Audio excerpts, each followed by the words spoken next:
सुनिए, पीछे बात नहीं अभी। माननीय अध्यक्ष महोदय, मैं मंत्री महोदय जी से ये पूछना चाहता हूं कि इस मटून माइंस की मतलब लंबी चौड़ी जमीन है और उसमें बहुत कीमती रॉक फॉस्फेट निकल रहा है और उसको मतलब बंद करने का क्या कारण रहा और अभी तक उसको क्यों चालू नहीं की। आज वो बेशकीमती जमीन भी उनके कब्जे में है। अगर इसको नहीं चालू कर सकते हैं तो उस जमीन को कहीं दूसरी छोटी छोटी यूनिट को क्यों नहीं देकर स्थानीय लोगों को रोजगार देने का विचार है। माननीय मंत्री जी। माननीय अध्यक्ष महोदय, हिंदुस्तान जिंक लिमिटेड को रॉक फॉस्फेट की माइनिंग के लिए उनको लीज अवार्ड किया था 1970 में 20 साल के लिए, मतलब कि 1990 तक। ये उनका जो है 2 बारी ये लाइसेंस रिन्यू हुआ है और फिर 1990 से 2010 तक कर दिया गया। इन्होंने रिन्यूअल 2010 के लिए मांग करी थी और इनको जो एक स्पेशल कोर्ट का ऑर्डर आया था जिससे इन्होंने एक नई शर्त डाल दी थी कि खाली कैप्टिव माइनिंग वाली माइंस को ही लाइसेंस दिया जाएगा, क्योंकि कैप्टिव माइनिंग का जो है एक नया दौर शुरू हुआ है, चाहे वो कोल में भी हो। अपने लिग्नाइट की जो माइनिंग केरल में होती है कि पिट हेड माइनिंग करके वहीं माइनिंग करते हैं और वहीं यूज़ करते हैं। ये जो रॉक फॉस्फेट है अध्यक्ष महोदय, ये बेसिकली फर्टिलाइजर्स के लिए होता है। तो अगर पिट हेड माइनिंग में अगर होता है और फर्टिलाइज़र वहीं बनाते हैं तो वो उसका कॉस्ट ट्रांसपोर्टेशन बच जाता है, वो सस्ता भी होता है और उसमें कंज्यूमर को भी सस्ते दरों पे मिलती है। ये जो पूरा जो इशू है, ये कैप्टिव माइनिंग का जो ऑर्डर जो आया है ये गवर्नमेंट ऑफ इंडिया से 2015 माइंस एंड मिनरल्स एक्ट से, उसकी वजह से ये पूरा जो मामला है ये सब जुडिस हो गया है। अभी जो मामला जो है ये कोर्ट में है और कोर्ट के आदेश है कि एक revisionary authority government of India की एपेलेट अथॉरिटी है, उनसे अपील की जाए और उनका जो निर्णय वो देंगे वो मान्य होगा।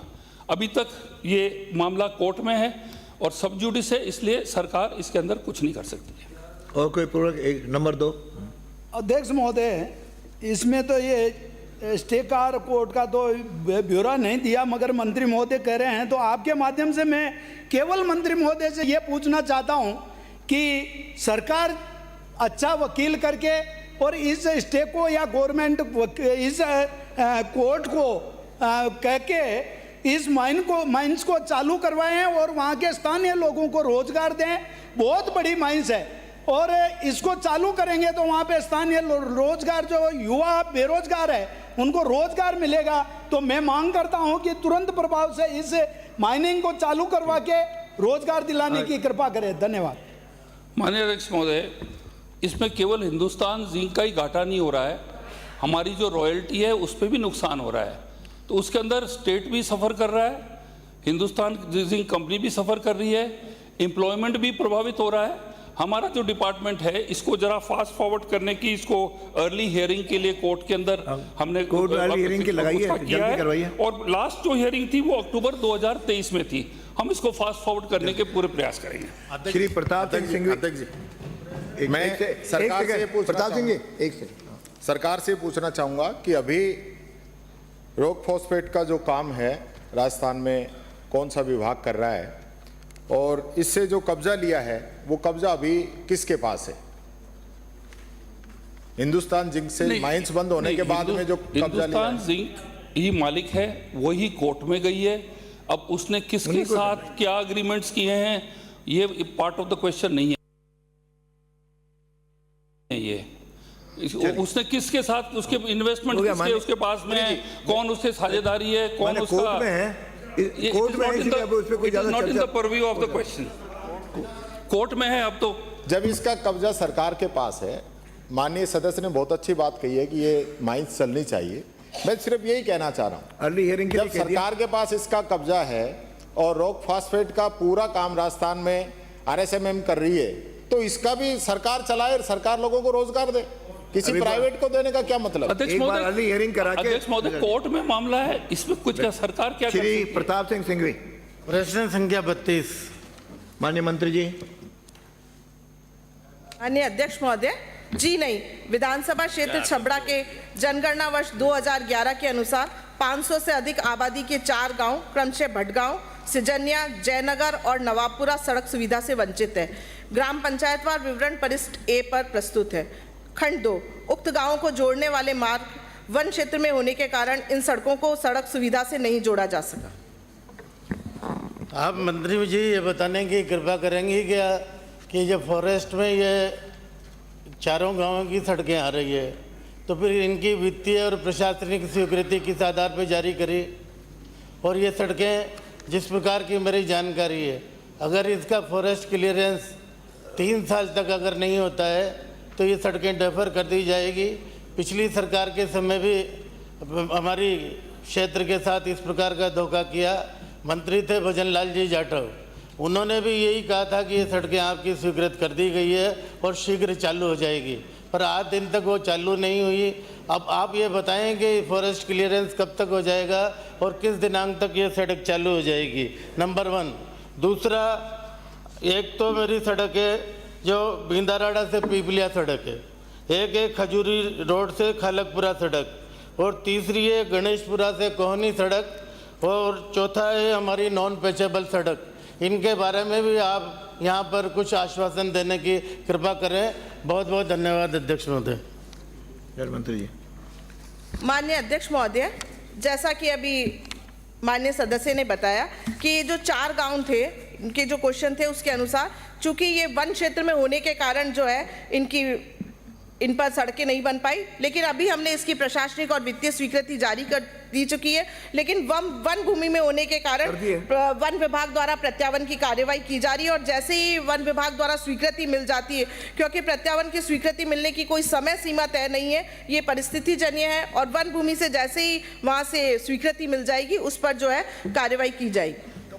नहीं, स्वीकृति कब तक मिल जाएगी एक तो ये बताने की कृपा करें।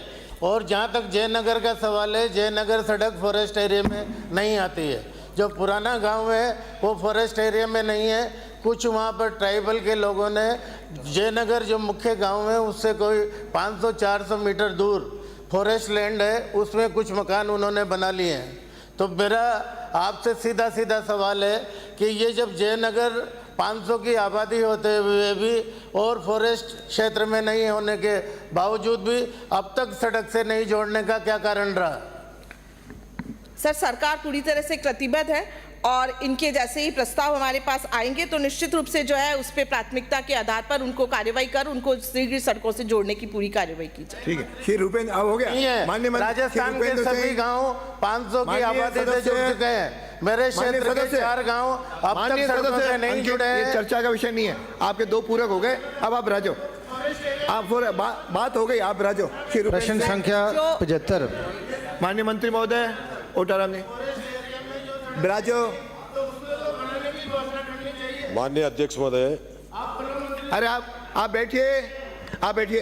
नहीं, मंत्री जी कोई उत्तर नहीं देंगे, बैठिए बैठिए। अब बैठिए माननीय, आप वरिष्ठ सदस्य हैं। अरे आप वरिष्ठ सदस्य हैं, अब वरिष्ठ सदस्य हैं, राजो। 2 पूरक प्रश्न हो गए। अब बोलिए, आप तो बोलिए। अब बैठिए, आप डिस्टर्ब मत करें, आप डिस्टर्ब मत करें, आप राजो, आप राजिए, आप राजिए, आप राजिए, आप राजिए। हो गया, आपको बोलने का अधिकार नहीं है। आप राजो, आप राजिए, आप राजो। मैंने अगला प्रश्न पुकार लिया है, आप उत्तर दीजिए। माननीय अध्यक्ष महोदय, आप अपना उत्तर बोलिए। बैठिए, बैठिए। नारायणपुर से आने वाले बैठिए। माननीय सदस्य ने। माननीय अध्यक्ष महोदय, माननीय मंत्री जी का जवाब मेरे पास आ गया है। हाँ, मैंने पढ़ लिया है। आपकी आज्ञा से मैं 2 पूरक प्रश्न पूछना चाहता हूँ। बैठिए। माननीय मंत्री जी ने जो उत्तर दिया है, जो 58 कार्य अधूरे हैं, एक काम जो चालू नहीं हुआ, जिसकी AS और FS वर्ष 2022 में जारी हो चुकी है, ये काम निर्धारित समय सीमा में अब तक नहीं हो पाए। मैं आपके माध्यम से मंत्री महोदय से, सरकार से जानना चाहता हूँ, उन लापरवाह अधिकारियों के खिलाफ, कर्मचारियों के खिलाफ जिन्होंने निर्धारित समय में काम नहीं किया, उन पे सरकार कोई कार्रवाई करने की मंशा रखती है? माननीय मंत्री।